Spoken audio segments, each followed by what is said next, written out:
Ever get that feeling, that feeling like you're stuck in an emotional tug of war, Oh, absolutely. especially in those close relationships? It's Mm. like this invisible force just pulling you in different directions and you're just stuck. It's so common too. It is. And we're diving into a tricky one today, a family dynamic that can feel like, honestly, a psychological thriller. We're talking narcissistic mothers, emotionally absent fathers, and the impact this has on sons, specifically our case study subject, David. And he's struggling, I mean, really struggling, to balance his marriage with his mother's, well, her constant needs. And, we hear mama's boy thrown around. This goes way deeper than just, a close bond. We're talking how family roles, the ones we learn early on, can stick with us into adulthood, Mhm. and not always in a good way. Right, they can have some serious and lasting consequences. So let's just jump right in. What exactly are we talking about when we say a mother is narcissistic? That's a great question to start with. It's not just someone who, like, takes one too many selfies. Right, Yeah. exactly. We often think about narcissism as vanity, but it's so much deeper than that. Way deeper. A narcissistic mother, she craves control and admiration. Those are her top priorities. Above everything else. Above everything else, and empathy. Putting yourself in someone else's shoes, it's just not part of how they operate. So it's less about, like, spa days and more about needing to control the emotional temperature of everyone around them. 100%. Wow. And how does that actually play out in a family dynamic? I mean, paint me a picture here. Okay, imagine a family structured like a play, okay? The narcissistic mother, she's the director, she's the writer, she's the lead actress, all rolled into one. She's running the show. Everyone else has a part to play, chosen by her, whether they realize it or not. And often you'll see this golden child emerge. And that's David, right? Our guy, trying to navigate marriage with all this baggage. He's the golden child, yes. Usually a son who can do no wrong becomes an extension of her own ego. And I'm sensing this golden child title isn't all it's cracked up to be, is it? You're right. It might look like they're getting preferential treatment, which they are, but it comes with a hefty price. This dynamic creates a deep sense of enmeshment where the son's identity gets tangled up with his mother's needs and her expectations. Okay, enmeshment, that's a word we need to unpack. It's like their identities are tangled up, like headphones in your pocket, no separation. Tell me more about how that actually plays out in a situation like what David is dealing with. So imagine David as an adult now, right? Okay, so he's grown, out of the house, trying to make his own life. He loves his wife. He wants a healthy marriage. I truly believe that. But every decision he tries to make, every boundary he tries to set with his mother, it triggers intense guilt and fear. Because he's been conditioned to put her happiness above all else. Yeah. Like, that's the role he's learned to play. Exactly. And it's a role he's been playing for a long time. Wow. Okay, so we've got mom, we've got the son.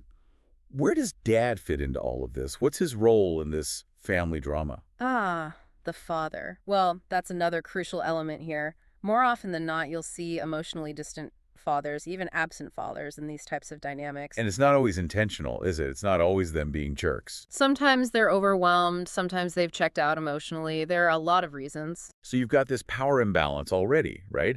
The mother's calling the shots, and then the lack of a strong, emotionally present father just makes it that much more intense. Exactly. It's like taking away one side of the scale. There's no counterbalance.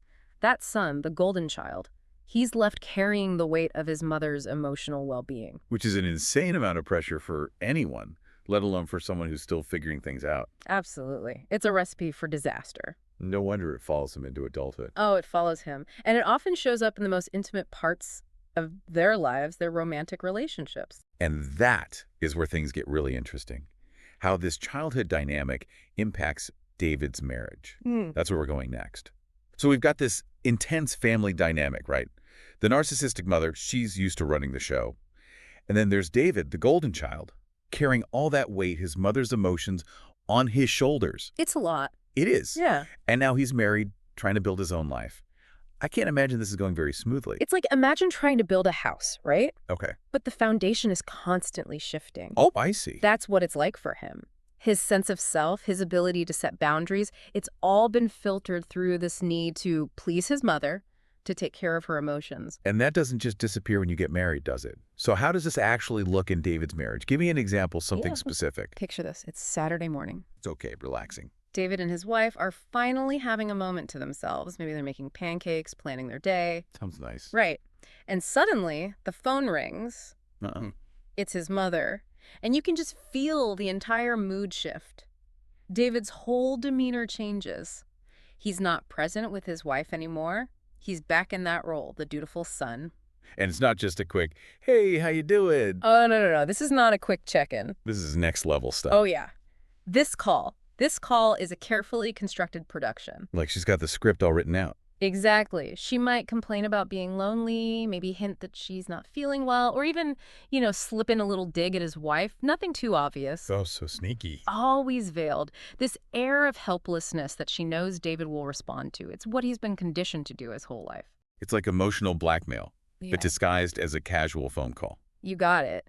And David's wife is just sitting there watching this whole thing unfold. Feeling totally helpless. Exactly. Like she's invisible. Like she can never compete with this invisible third person in their marriage. Wow. That's got to be so hard. So what does she do? Well, she might try to talk to David about it, right? Sure, of course. Try to communicate. But he gets defensive, or he gets angry, or he just shuts down completely. Which, when you think about it, it makes sense. He's being attacked, or at least he feels like he is. But it doesn't actually fix anything, does it? No, it doesn't. And that's how it becomes this vicious cycle. The wife's hurting, feeling like she's not important, that she's not being heard, and poor David is just stuck in the middle. Exactly. He's torn between wanting a healthy marriage with his wife and this deep, deep fear of disappointing his mother. It's like he's constantly being pulled in two opposite directions. That's a great way to put it. And what makes it even more complicated is that David doesn't realize he's doing anything wrong. He's not trying to sabotage his own marriage on purpose. No. He loves his wife. He wants to make things work.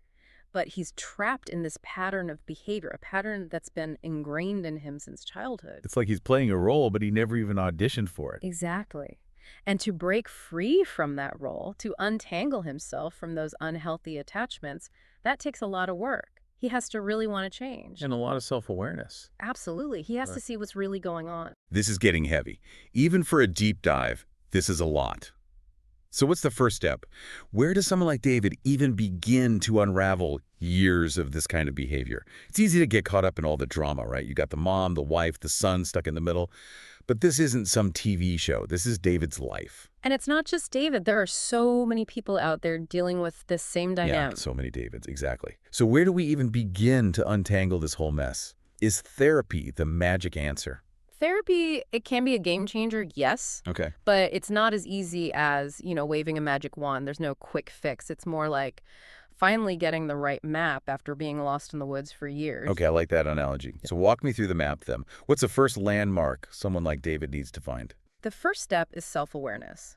It's David recognizing that this feeling, this knee-jerk reaction he has when his mom calls, the guilt when he tries to set a boundary, it's not just him being a good son, it's deeper than that. It's like he's finally seeing the strings, right? Realizing he's been playing a part in a play he didn't even sign up for.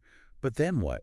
How do you actually break free from something that's been ingrained for so long? And that's where therapy is so helpful. It gives you the tools. A good therapist, they can help him unpack those beliefs, those fears of rejection, of abandonment that are driving that need to please his mother. To keep the peace, no matter the cost. Exactly. And I imagine this is also where couples therapy comes in, right? Mm-hmm. Because you've got two people in this marriage, both affected by what's going on, both needing to heal in their own way. It's essential, honestly. Because couples therapy, it gives them a safe space to deal with this together as a team, not as enemies. Which makes sense. It allows them to see how her behavior, the mom's behavior, is impacting their relationship. And it's not about blaming. It's not about David doing something to his wife, but it's something they can work through together. So it's about presenting a united front, which sounds great in theory, but knowing David and how afraid he is of conflict, of upsetting his mom, that's got to be terrifying. It is. It's a huge step. Imagine him finally saying, Mom, I can't just drop everything and come running every time you call. I have my own life. I have a marriage. That's huge. Even just saying those words out loud, Yeah. that can trigger so much guilt and fear.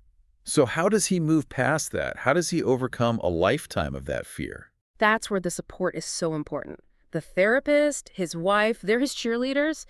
He needs to see that setting those boundaries, it's not about rejecting his mother. It's about respecting himself, his own needs, his marriage. It's about realizing he can be a good son without having to sacrifice his own happiness. Exactly. That's so powerful. So for all the Davids out there listening, or anyone who sees themselves in this story, it can feel so hopeless, so impossible to change. Where do they even start? You have to start by realizing that it's not your fault. You didn't choose this. It's not your fault. And that change is possible. It really is, even if it feels impossible. Therapy, individually, as a couple, it gives you the tools, the support you need to break free and build healthier, happier relationships. It's like you said, getting that map. It doesn't magically make the journey any easier, but at least you know which way to go. You're not stumbling around in the dark anymore. This has been, wow, a heavy one, but so eye-opening. I think the biggest takeaway for me is that no matter how complex the family dynamics are, even when it's something as ingrained as narcissism, there's always hope. Always. There's always hope for healing, for growth, for change. And for anyone out there listening who needed to hear that today, you are not alone. There's help out there, and it's possible to break free, build that brighter future. Thanks for joining us for another deep dive into a topic, honestly, that we don't talk about enough. Until next time, keep those minds curious and those conversations going.